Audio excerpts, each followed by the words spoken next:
প্রথমে বলে রাখি, কথাগুলো যদি আপনাদের ভালো লাগে, যদি আসলে মনে করেন আমার কথাগুলো দিনের সাথে মানবতার সাথে, তাহলে এই কথাগুলো যাদেরকে আপনি আল্লাহর জন্য ভালোবাসেন তাদের কাছে এগুলো পৌঁছে দিবেন, শেয়ার করে হোয়াটসঅ্যাপ, ইমো, মেসেঞ্জারের মাধ্যমে। সোশ্যাল মিডিয়াতে শেয়ার করে লাভ নেই। সোশ্যাল মিডিয়া এটা হচ্ছে ফেসবুক, হচ্ছে এটা ইহুদিদের বানানো, ইহুদিদের ফকেশের দরজা হচ্ছে ফেসবুক। শয়তানের সবচেয়ে বড় হাতিয়ার হচ্ছে ফেসবুক। আমি ভাইরাল হওয়ার জন্য কথা বলতেছি না আজকে, মানে এমন কিছু কয়েকটা কথা বলবো, এটা সাধারণ পাবলিক বেশিরভাগ পাবলিক জানে না এবং শুনে নাই বেশিরভাগ ক্ষেত্রে। মানে আল্লাহ পাক এখানে প্রথমে বলে রাখি, আল্লাহ পাক আমাদের জন্য সেটাই হারাম করেছেন যেটা আমাদের জন্য ক্ষতিকর। অর্থাৎ পৃথিবী হারাম হালাল নিয়ে অ্যানালাইসিস করতে গিয়ে আমি যেটা মানে খুঁজে পেলাম, আমি ওরা হাদিসের আলোকে জ্ঞান অর্জন করতে গিয়ে, আল্লাহ পাক আমাদের জন্য সেটাই হারাম করেছেন যেটা আমাদের জন্য ক্ষতিকর, আমাদের নিজের এবং অন্যদের আশপাশ ফাটাফাটি পরিবারের পরিজনের জন্য ক্ষতিকর, ওটা হারাম করেছেন। এরকম কিছু কিছু কয়েকটা হারাম, মানে এমন কয়েকটা হারাম কাজ এবং খাবার আছে যেটা থেকে বিরত থাকার পরও, অর্থাৎ আমি লম্বা সময় ধরে এই হারাম কাজে লিপ্ত ছিলাম, এই হারাম খাবারে লিপ্ত ছিলাম। পরবর্তী যখন আল্লাহ আমাকে বুঝদান করেছে, এলেম দিয়েছে, আমি এটা থেকে তওবা করে বিরত হয়েছি, ফিরে এসেছি, আর করবো না, করতেছি না। তারপরও সে হারামের কুফল প্রত্যেক মানুষকে দুনিয়াতে ভোগ করতে হবে। কুফল বলতে সে হারাম কয়েকটা কিছু, দুইটা কাজ এবং কয়েকটা খাবার,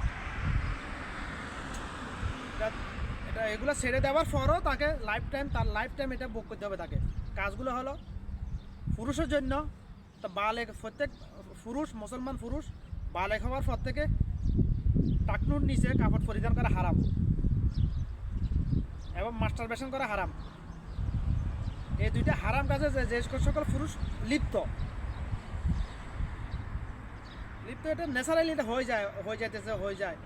তো যারা লিপ্ত, এটা হারাম করেছেন কেন, এটা ক্ষতি, এটা এত কঠোরভাবে হারাম কেন করেছেন? এটা টাকনুর নিচে কাপড় পরিধান করার ব্যাপারে এই হাদিসে এভাবে আসছে যে কেউ যদি অহংকার বশত টাকনুর নিচে কাপড় পরিধান করে, তাকে আল্লাহ পাক হাসরের দিন পবিত্র করবে না, তার দিবে তাকাবে না, অর্থাৎ তার জন্য জাহান্নাম ওয়াজিব করে নিয়েছে সে।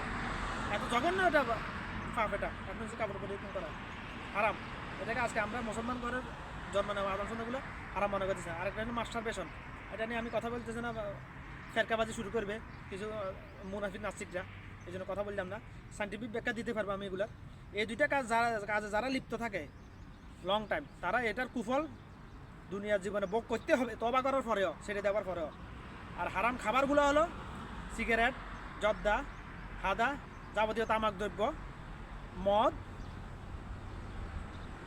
জুয়া এবং কি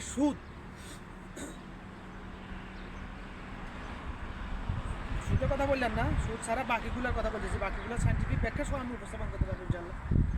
এই হারাম খাবারগুলোর মধ্যে যারা লিপ্ত, তারা এটার কুফল ভোগ করা ছাড়া দুনিয়া থেকে যাবে না। প্রমাণ যদি লাগে, আমি আমার আশপাশের মধ্যে, ফাটা প্রতিবেশীর মধ্যে, আমার আত্মীয় স্বজনের মধ্যে অনেকগুলো প্রমাণ দিতে পারবো, কিন্তু প্রমাণ দিতেছি না কেন? মানুষ বলবে এত নিজের লোকের ব্যাপারে কেন এই কথাগুলো বলতেছি, কিন্তু প্রমাণ দিতেছি না। প্রমাণ অনেকগুলো দিতে পারবো, যে আমি সংক্ষেপে বলতেছি, আমি সিগারেট খাওয়ার কুফল স্বরূপ যারা সিগারেট খায় নিয়মিত, অনবরত, লং টাইম ধরে, তারা কয়েকটা রোগ বালাইয়ের মধ্যে একটা দুইটা ভোগ করতে হবে তাকে। সে যদি গড় আয় অনুযায়ী হায়াত পায়, তাকে এগুলো ভোগ করতে হবে নিঃসন্দেহে, কোনো সন্দেহ নাই। সে যদি ছেড়ে দেওয়া, অর্থাৎ 10 বছর সিগারেট খাওয়ার পরে যদি সে তওবা করে সিগারেট খাওয়া ছেড়ে দেয়, লাইফ টাইম মৃত্যুর আগ পর্যন্ত ছেড়েও দেয়, সে যদি গড় আয় অনুযায়ী হায়াত পায়, অর্থাৎ তার যে একটা শরীরে একটা গ্রোথ হরমোন আছে, অর্থাৎ আমার 45 বছর পরে যদি সে হায়াত পায়, তাকে এই কুফলগুলো ভোগ করতে হবে। শ্বাসকষ্ট, ডায়াবেটিস, হার্ট ব্লকেজ হওয়া, কোলেস্টেরল হওয়া, এগুলার মধ্যে দুই একটা তাকে ভোগ করতে হবে। সে কথাগুলো মানলে ভোগ করতে হবে, না মানলে বলতে হবে, সে তওবা করলে ভোগ করতে হবে এগুলো। যারা মদখোর, তাদের জন্য একই অবস্থা। এগুলোর মধ্যে থেকে দুই একটা তাকে ভোগ করতে হবে, এটা অবশ্যই তাকে ভোগ করতে হবে নিঃসন্দেহে। কথা কথাগুলা বাস্তবতা মিলিয়ে দেখবেন, আপনাদের আত্মীয় স্বজনের মধ্যে ফাটাফাটির মধ্যে এগুলো মিলিয়ে দেখবেন, নাহলে আমার কথার সত্যটা বুঝতে পারবেন আসলে। আর কি বলবেন, কথাটা এখানে শেষ করে মানবতার সাথে মানুষের কল্যাণে যাকে আপনি ভালোবাসেন তার কাছে কথাগুলো শেয়ার করে দেবেন।